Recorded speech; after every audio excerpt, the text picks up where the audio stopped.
Hello and welcome again to another episode of One Starfish, where our mission is to help change the world one person or one starfish at a time. As always, make sure to rate, review, subscribe, share. I know you're going to want to share today because we already chatted before and I'm so excited to get into things. Erin Dobbins is a intuitive energetic healer for the last 3 years, which we'll get into that. Came from corporate America and, just out there helping people, entrepreneurs specifically, and get it into becoming their best version through authenticity. There we go. We can say this word. Welcome to the show, Erin. Hi, thank you so much for having me. Awesome. Well, let's get into things. I'm so excited to learn about this stuff. So what got you into intuitive energetic healing? I know it's a long word. And what exactly does that mean? Let's simplify it too. Yeah, we can start with the simplifying the intuitive energetic healer part because I know it's like a big long word. So we all have intuition, right? We're all been born with it. We all have a gift of it, and I've just have trained mine. So when I've trained my intuition, it's really like a combination of intuition and neuroscience. So I'm actually able to look into people's, we call it a creator field, which is made up of your beliefs, your thoughts, your actions, your feelings about yourself and the world around you. And I'm able to look into that and see, okay, what beliefs are currently blocking you? Because our creator field creates our whole life. Our whole life's created from the inside out. And so I'm able to look in and be like, okay, what beliefs, what feelings, what actions are currently blocking you from your highest potential? I'm able to look in there. I'm able to see what you need to shift and give that to you as a personalized action plan. So that's what I do. So you might maybe have done like tarot cards with people or oracle. I mean, I think everyone starts that when they're getting into this, but that's how I use my intuition. Cool. And what got you into that? Yeah. So when I actually first started my business 3 years ago, I was in breath work. And what got me into breath work specifically was I was doing talk therapy for a really, really long time. And I didn't know I was so disconnected and disassociated from my body from the trauma I had experienced. And I went to a breathwork class. I was like, oh my God, this changed my life. I could feel things releasing. I could feel things for the first time, like emotions that I just had not tapped into. So that's actually what I started my business off of. And I would say about 6 months in, I was having clients, opportunities, all these things, and my life and my business fell apart completely. A lot of people think that things are connected, but everything is connected. Like your business is going to fall apart. Usually your life's going to fall apart. And when I mean fall apart for me was that my husband and I now, we were high school sweethearts. So we're going to be together 15 years in October, married 8 this June. At the time we're on the brink of divorce and I didn't even see it until everything fell apart. I had people around me, where you have so many people around you, but you still feel so alone. Like that was like the people that I attracted in my life. I was about 20, 30 pounds heavier than I am now, but I was working out, eating healthy. So my health was falling apart. And then obviously my business, the clients, everything stopped coming. And I was like, what happened? Like, I don't understand. I was doing everything right. And a lot of us entrepreneurs feel like we're doing everything right. Everything falls apart. And most people think, oh my God, this is just not for me. This is just not my path. When that's actually not what it is. It's the fact that, and talking about myself, is that it's really realizing it's not really always about another strategy. It's realizing we are the strategy. And that really the thing that made everything fall apart for me was seeing that I wasn't the value. Like my beliefs, I wasn't like special and unique. I wasn't, enough. And so, like I said before, we create everything from the inside out. And so that was making, my clients bypass me. It was the reason why I was attracting the people I wasn't in my life. An emotional root cause of actually extra body fat, beating ourselves up. I was beating myself up a lot about not doing enough. And then, my relationship was reflecting that back to me. And so I was like, okay, I need to take a pause from this breathwork business that was falling apart anyway, and got me on this journey of really training my intuition. That first got into this course I was taking about self-image, and then she taught intuition, all these things. And that's really, I was like, oh my God, this may not only my business thrive, but everything else in my life thrive too. I want to help others do the same, because there's so many entrepreneurs, I feel like, that give up when it's like, oh my God, no, this is your purpose. There's just some, I don't like to call them blocks or obstacles. It's just there's a next step that you're being looked to make the impact that you're meant to make in this life. That's so good. So I listened to the Napoleon Hill thing. He talks about our aura and how like it attracts stuff. So that's kind of what you're talking about too. What do you think that people, I mean, I don't know, dig into this. By what you were putting out there, people were like bypassing you, clients were fading away, all this stuff. What, like, that happens a lot. It's funny because you're talking about that, and I'm like, I feel like we've had some conversations with some of my friends about stuff like this. So what do you feel like is the biggest, shift that someone could do to start to, I guess, shift their energy, shift their aura so they attract what they want instead of repelling what they want, what they say they want? Yes. No, that's a great question. It's, oh man, so many ways I can go with this. I would say the biggest one that I would recommend for everyone is really getting rooted to your special and uniqueness. So to give an example, when I'm looking into someone's creator field, I pull like statements. We call them subconscious reprogramming statements. And they are almost like affirmation on steroids. So a lot of people think affirmations work. I'm sorry to tell everyone they don't usually work. And the reason why is because our brain needs proof to shift the neural pathways. And so if we're just saying like, I'm a billionaire, our brain's like, no, you're not. No, you're not. Yeah, exactly. Exactly. Yeah. So really the easiest way is to do these statements. So for everyone out there, a statement I would highly recommend, I start most of my clients off, that's honestly what started seeing the most shift in me, is I know I am the secret ingredient to what people need. I know it can only be gotten from me. And then what you would do is you would look at the day before or even the past week. If you're struggling with that, you can even look farther in the past, but the closer, it's easier for your brain. And you look at micro moments to prove that to be true. So, if there's like an idea you had, like, oh my God, no one else had this idea. Or if you maybe laughed at something no one laughed at, like that shows that you're special and unique. And it's constantly proving yourself all day, every day, because at the end of the day, we're all 1 in 8 billion special and unique. No one is the same as someone else. Like all of our purpose is completely different. And society has really taught us that that's not true. Like there's an oversaturation. You can't do this because someone else is doing it. That literally doesn't exist.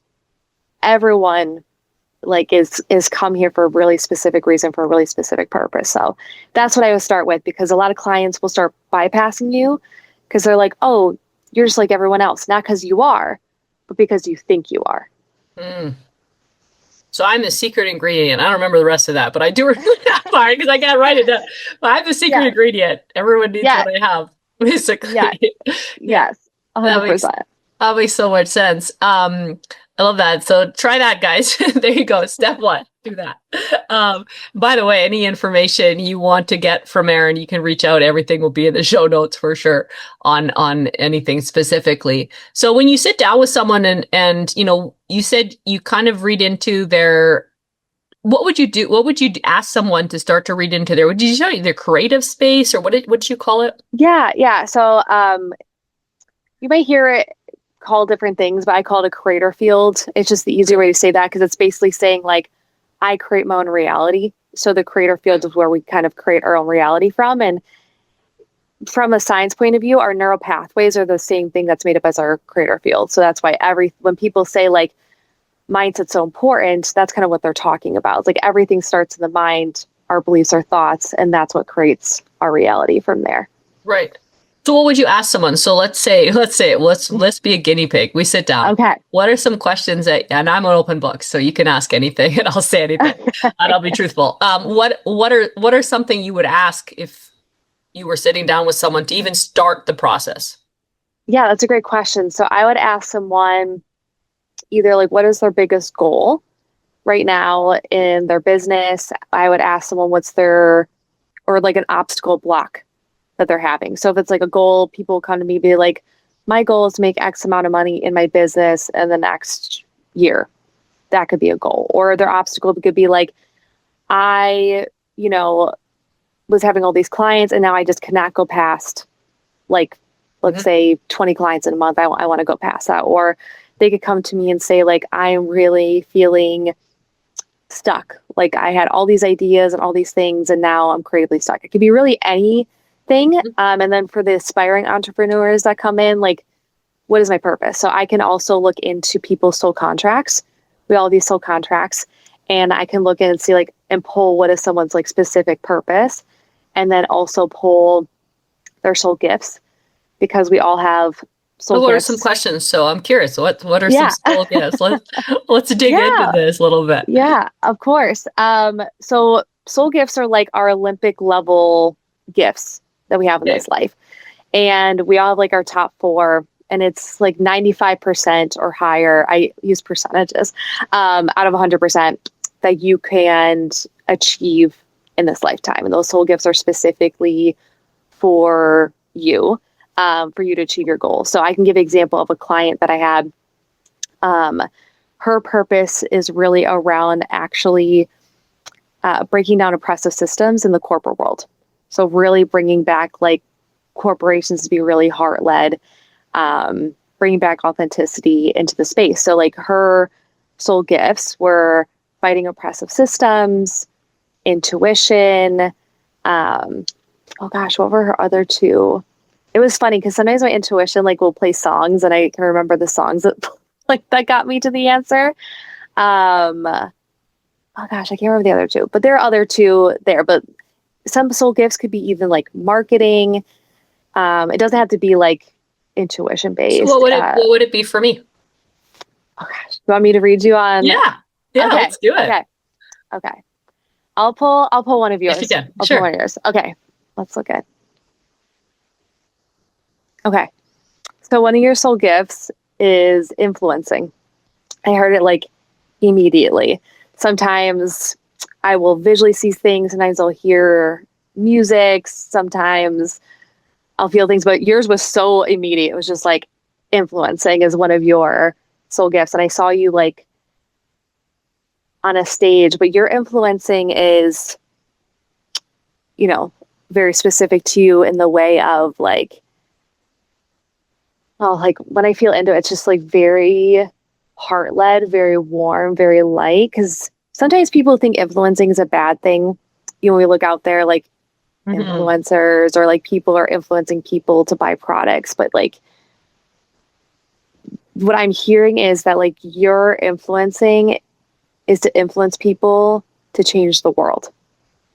Like that's the way your specific influencing is. It's like you walk into a room, you don't even have to try to influence. Like it's just like anyone who gets in front of you like feels like, oh my God, I can actually change the world, which is massive. Like you are a leader's leader in that way.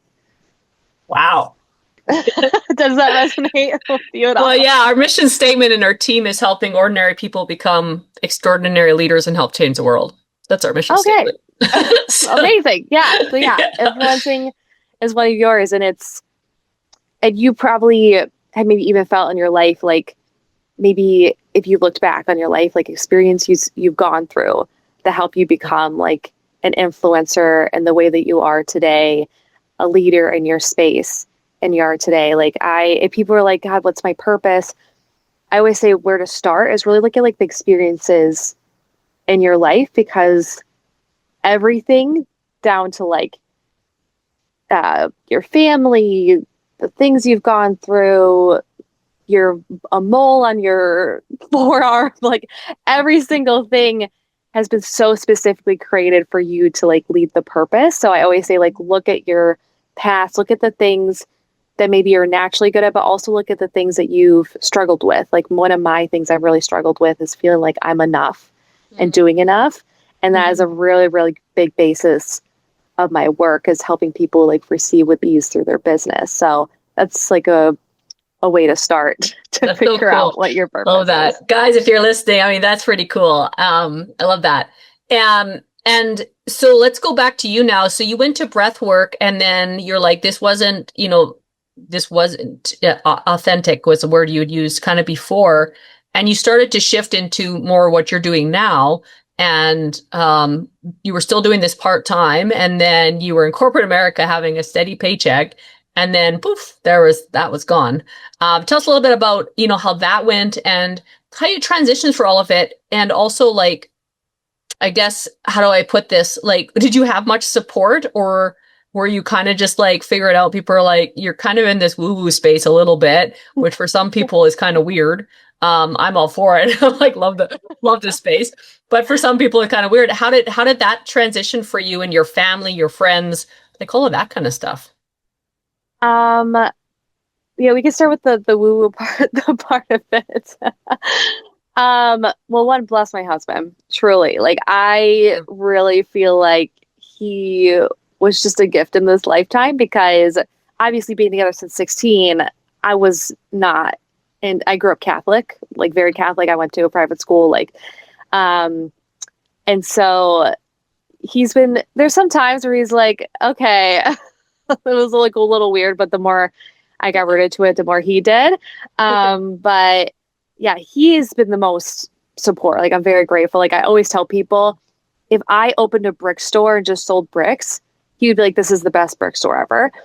But as far as like, my family, I've always been the black sheep of my family. If I'm being honest, I've always been weird. So they thought I was getting into different religions because I think Right. being Catholic, it's like, how do you make a connection from someone who's kind of moving more into Some like, people don't connect, like I'm a Christian too, so some people don't yeah, connect the quantum world to the spiritual world. They're like they're completely different. I'm like, they're yes. actually not. But like, yeah, I can see where people kind of be a thing. Yes. And I actually like, and I think sometimes people think spiritually too means you're moving away from God, which I've actually moved closer Yeah. um, to. So it's like there's different misconceptions, and I totally understand why, because there's so much different information out there. So yeah, my family thought I was going to different religions. They thought I was like not believing God anymore. I'm like, actually, no, I'm getting closer. So that was kind of a situation. Oh yeah, I can see that. As far as the friends part goes, it's when you ask this question because I was actually just reflecting on this for myself, and I think that getting into this work, I've grown so much as a person. I feel like I'm growing every minute of the day right now, which I'll get into with getting fired, how that pushed me into that.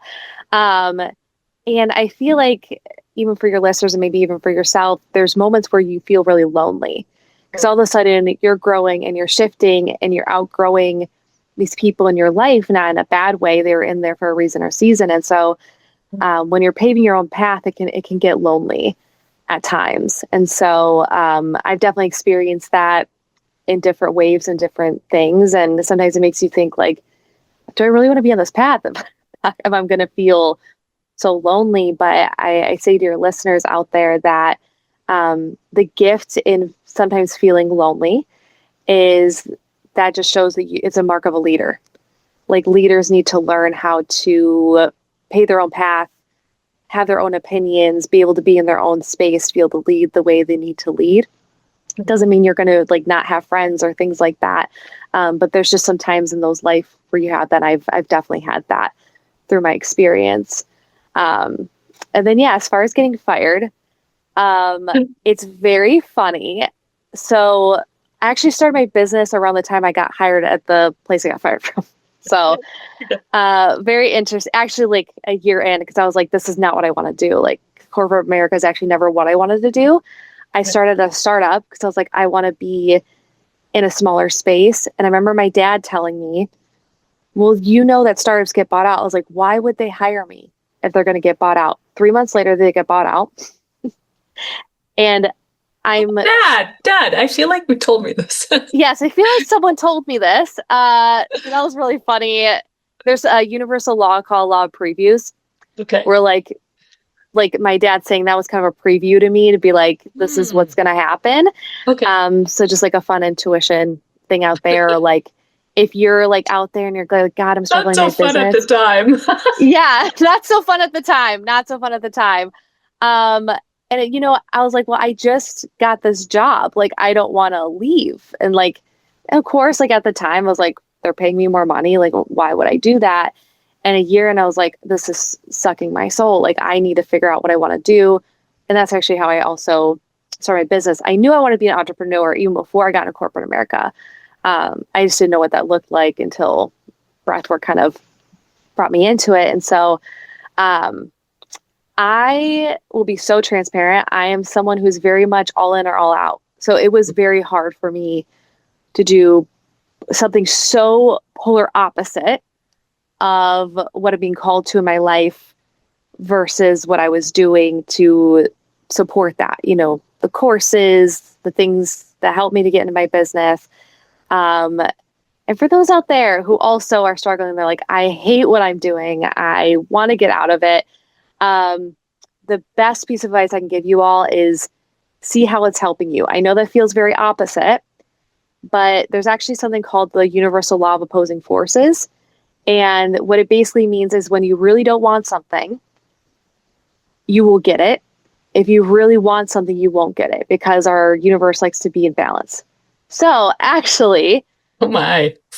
I know it's a very opposite way of thinking, but the more that you can actually see how the place you're in right So you're now, like, I don't want $1 million. I don't want. I mean, and people think, oh my God, I'm going to push it away. But actually, what it's helping you do, because a lot of times when we want like money specifically, I actually just did a webinar on this 2 days ago. When we really want money, there's emotional desire, like a soul desire underneath it, which is usually like freedom, safety, Right. value. It's not actually money. Yes, yes. And so when our want's too high for money, our soul's like, nah, that's not what we actually want. So when we bring down our want for money, we can actually root to what we really want, and it actually brings in the money faster because we're no longer wanting it from this unbalanced emotional place. So same thing if you're in a job that you hate, see how it's actually helping you right now, like get what you want, like in your business or whatever you're looking for. And it will, one, make your life so much better, and two, actually will help you get out of there so much faster. Because that's usually a lesson when we get in places that we don't want to be in, is to learn to see how everything's happening for us. Right. Even it's as simple as it does pay the bills, and that's why I'm here. Like, yes, it's helping. I'm grateful that I get paid every 2 weeks or whatever. Like, find Yes. something. Yeah. Exactly, 100%. And it's very interesting how the firing situation all happened. So my plan was actually move to Texas. That was my plan. I told my boss back in October I'm going to move to Texas, and they had an HR meeting with me and said like, hey, you can't work here if you move to Texas. Like, you're not allowed to be here remote. Even though they had an office in Texas, they're like, there's no chairs for you there. And I was like, okay, that's weird. I'll bring my own chair. Yeah. So I, having, my trained intuition, I looked in and I had some intuitive friends look in because sometimes our emotions can get in place of that. But they're like, oh, this is like, you're not meant to be there anymore. It's like your time to go, which honestly, I've been begging to be fired for 3 years. Like, I was like, I want to leave this place so bad. Please let me go. But I knew I had to stay there. There's just some things I had to learn. Like, one of my lessons being there was learning how to be my authentic self, even in a place where it's hard to be that. Like, I worked in a think about old school corporate America. That's where I worked. And so I had said, okay, end of February, I'm gonna leave. And I put in my, 2 weeks for the end of February at the time. And then in December, they, I think a couple days before I got fired, I was outside. There's a windstorm at my apartment. And mind you, all the doors are on the inside. Like, there's no outside doors. And someone's doormat somehow had blown all the way outside their door, like in the middle of the street where I was walking. And it said, "You don't belong here anymore." And I was like, that's what the doormat said? Yes, I'll just send it to you to put in the show notes. I was like, oh my God, that's really, really weird. I feel like this is a sign. Yes, law of previews. And then the morning before I got fired, I was at a Whole Foods, and I happened to just pick like a self-checkout, and there's a little statue, because this was in December, it said like Jesus loves you. And I was like, how did I pick, and I actually have a picture of that too, like how did I pick out of all of them that like specific one? Like it just felt like I was being really supported. And I was carrying in my groceries and I'm like, I'm going to get fired tomorrow. Like I just knew it. I'm like, I'm getting fired. And sure shit, I like get on. And they said I had missed an email of some kind. My boss didn't tell me. Mind you, I had a great check-in with him like a week before. He's like, you missed an email, you're fired. And I was like, okay. And it was shock, and also I knew it was coming. And so pretty That's all quickly they could come up with. Like I think if yeah, that's crazy. yeah, I think most states are at will states. And I'll be really transparent. I've also had been on probation at my corporate place before. Okay. The fact that I actually had been fired before is kind of crazy. So they needed one thing and I was out of there. Like, Gotcha. Okay. Yeah, they like knew. The first thing in the whole 3 years. Okay. No. But they knew like if they had one more thing that they could They get. didn't want you around. Yeah. They're like, let's do this. They're looking for something. Yeah. Yeah. Exactly. Because he was like, oh, you got to use up your PTO. And I was like, it's really weird you're trying to push me to use my PTO. So they'd probably know this for like a month that they're going to let me go. Right. So yeah. And then getting fired, we're like, okay, well, we can't move to Texas right now.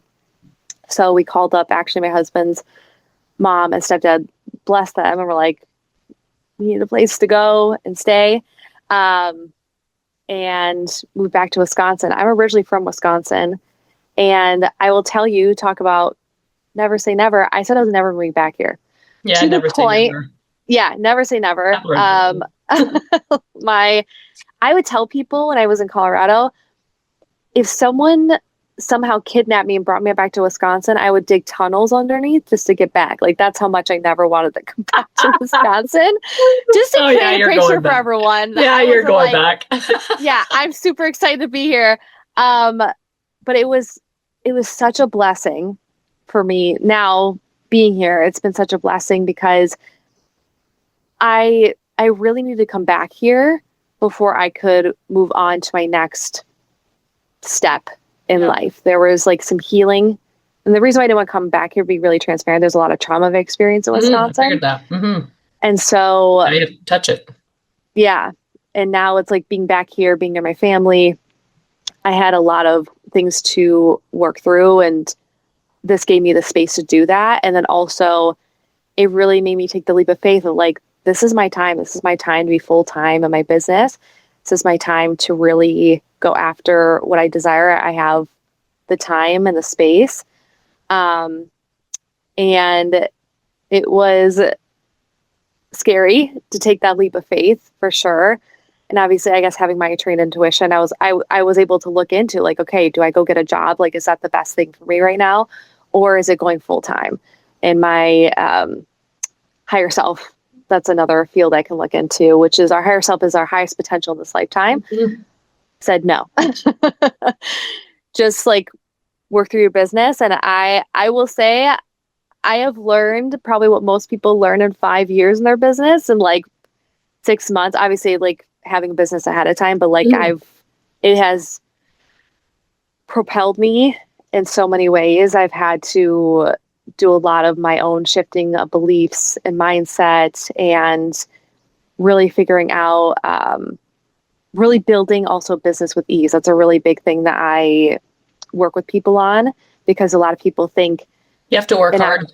Yes, you have to like work hard, hustle, and then you get the business with ease. But the problem is you built it off of hustle. Now you have to keep building it with hustle. This is so good. So good. This is something me and my best friend, we've been really working on, because we're both building businesses. And that's definitely been a huge thought process that I'm like even this week, it's been like pretty chill. And I'm like, I feel bad. I'm like, I didn't work for it. I'm like I'm working, but I'm not working. And I'm like, yes. Like, and then you start feeling guilty, and then that's not a good feeling, and that doesn't bring in good energy and good aura. So yes. It's just like Oh, it spirals, and it's like it's all around this feeling of, and we've been taught this, right? It's like yeah. our worth is tied to the actions we take Yes. versus that you're just impacting people's lives just by being yourself. Mm-hmm. And that you just sitting there, you're already done more than enough. Like we just have to show up as ourselves. And Mm-hmm. even the actions we take, we're just taking them because of who we are, Right. not of anything else. So yeah, that's been a big message I try to tell everyone. It's like, especially if you're building a business, like this is Especially the high biggest achievers. gift. Mm-hmm. Yes, like build it with ease. Like make sure, and when I say ease, it doesn't mean, I think She's some not people, saying sit there and go woo woo. yes, I heard yes, someone say it's when woo woo meets the work. And I was like, that's yes, the magic. yes, 100%. It's, I look at it this way. It's like we're not looking to build businesses to have our lives suck. Like we Right. want to build businesses where we can also have incredible lives. And by building it with ease is really taking aligned action, Mm-hmm. not taking action because we feel like we have to. What's the action that's going to make the biggest impact today? Mm-hmm. Wow, so good. So I'm curious. This is me, and I'm watching the time because I know we could go forever. So I'll Yeah. definitely have you back on. This is great. Um, where do you see? Because you mentioned healing, and I don't know if you fit in this at all. If not, no worries. But where do you see health being a thing that is an effect of? Like you mentioned that you were, I believe you said quite a bit overweight at one point too. Yes. Um, and so even that your body held the weight on it, I'm guessing you might even been working out and it just was like not letting it go. But I mean, looking at you now, you've let it go. So, you look good. So where do you feel that the health starts to really get impacted? And, how do you work through that? Obviously context. I was diagnosed with MS about 6 years ago. And I strongly feel, and I don't believe this for everyone necessarily, so if you're listening, I'm not saying that, but for me, I strongly feel there's been some major internal stuff that has caused the external. And I still feel that very strongly. What are your thoughts and feelings on that? Yeah, and what I tell people, take what you want, leave what you don't, but everything is tied to emotional cause. So like we're both Mm, physical and energetic beings. And so people were like, well, how is that possible? Well, for example, like I was saying, like the reason why I hung on to so much weight was I was beating myself up specifically over not doing enough. right. And Which is interesting because you're doing more to try to lose the weight, but it's actually what's keeping it on. yes, it's I could go up. The health thing could be a whole other thing, but I'll try to try to for time bring it down. But and there's so many studies, like so many like studies out there. I'm also certified in like nervous system regulation work as well.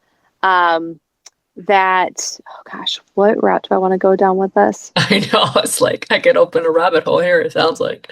Um, I'll go down the nervous system regulation route because I feel like that is less woo-woo, and I think that will probably make the most sense to people. So we have nervous systems. A part of our nervous system is also our brain as well. And we have this thing called a threat bucket. So imagine this bucket. And then above the bucket are all these things. So it could be our negative thoughts. It could be society. It could be stressors, in our daily lives. It could be trauma. It could be, the news, like all the things in Right, life so right much. now. Mhm. Yes. So we have all these things above this bucket. We have this bucket, and then we have kind of like this think about a faucet tied to this bucket. And what happens is when all these things are coming in and we aren't doing the things to process them, to release them, to shift them, like a negative thought, our threat bucket gets overloaded. And so what happens is they call it I like to use the word negative, but it's the only word that's coming to me right now. Protective output. They use protective negative output that happens.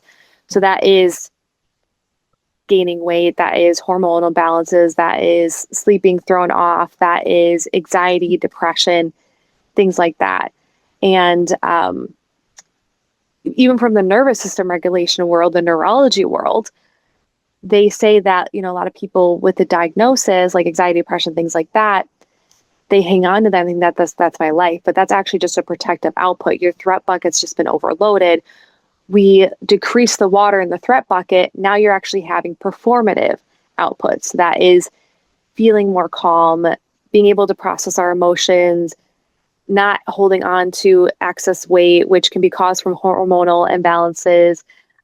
Or like, think about it, like if you have excess weight, it could be if you are like eating because you're using eating as a way to process your emotions, like that's the kind of the physical part. So yeah, your health is very, very tied to your nervous system, but also it's tied to like your thoughts, your beliefs, and things like that as well.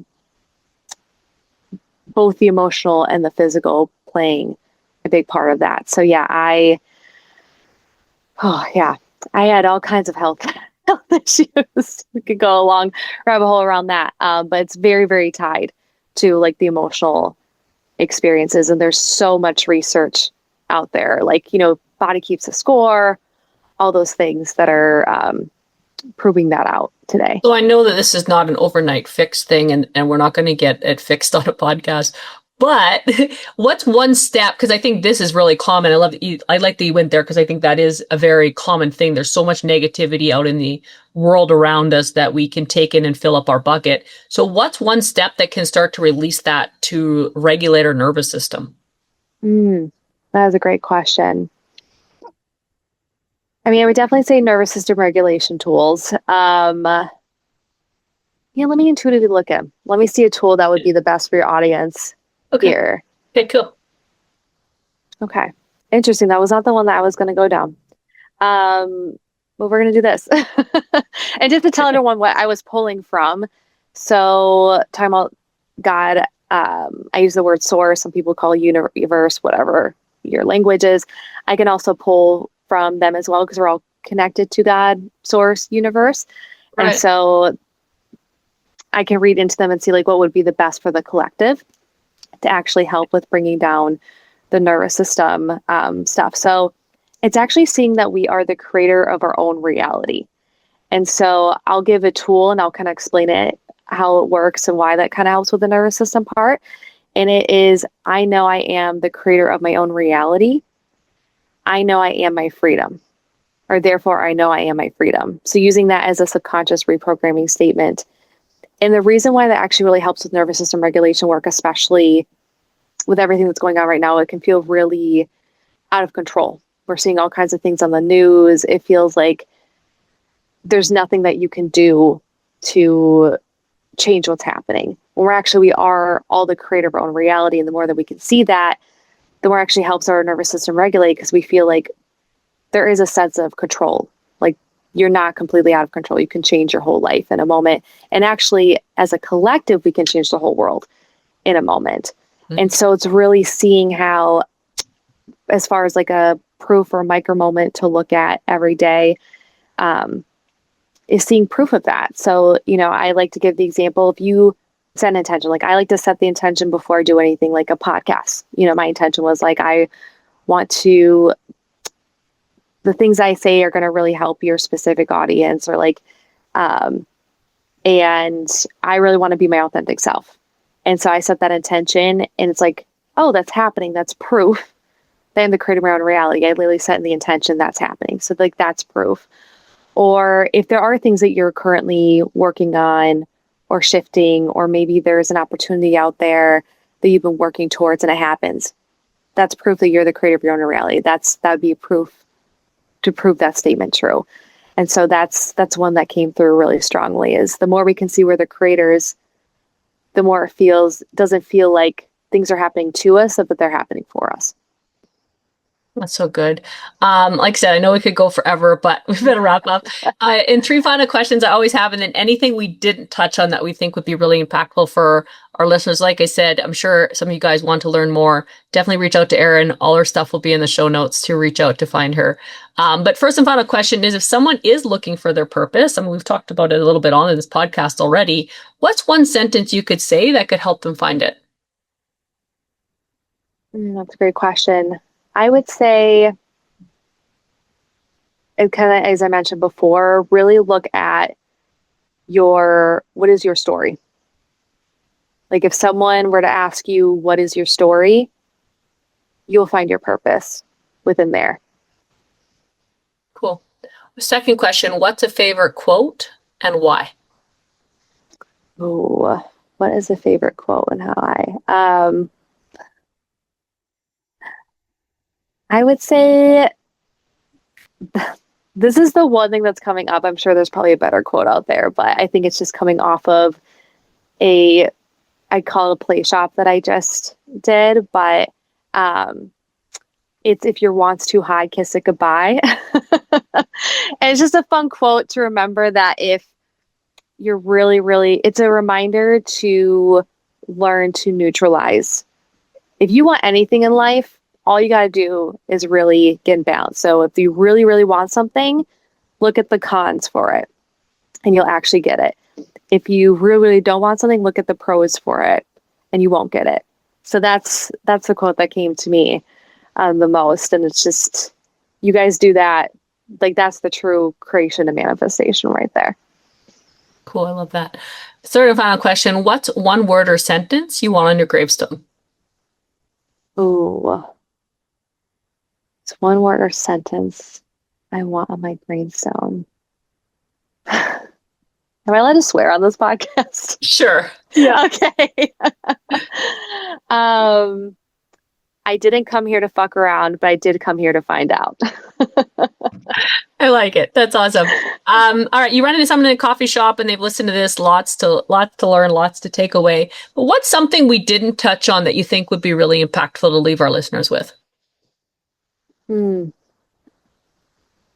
I would say the biggest thing that's coming through for me, and we kind of touched on it, but it feels really important to hit it home with, is really that you are created for a purpose, like with a purpose for a purpose, and that there are literally souls contracted to you to work with you, like you specifically, like not Susan, not Sarah, not Joe, but you. And that there is no real worry around competition or oversaturation. Like, and the more that you can get into your purpose, because it can be scary. And sometimes we stop ourselves from doing these things because of the fear of judgment or what if I'm not enough or things are like that. But like, or I've heard people be like, I don't want to start a podcast because there's so many people. If you're being pulled to do something, you got to do it because your audience is there. And these souls are literally waiting for you to do what you're meant to do so that they can do what they're here to do. That's so good. Guys, I don't need to tell you, share this podcast, reach out if you have questions. If we can go out there, if we can change one person or one starfish at a time together, we can change the world. Thanks so much for being on, Erin. Yes, thank you so much.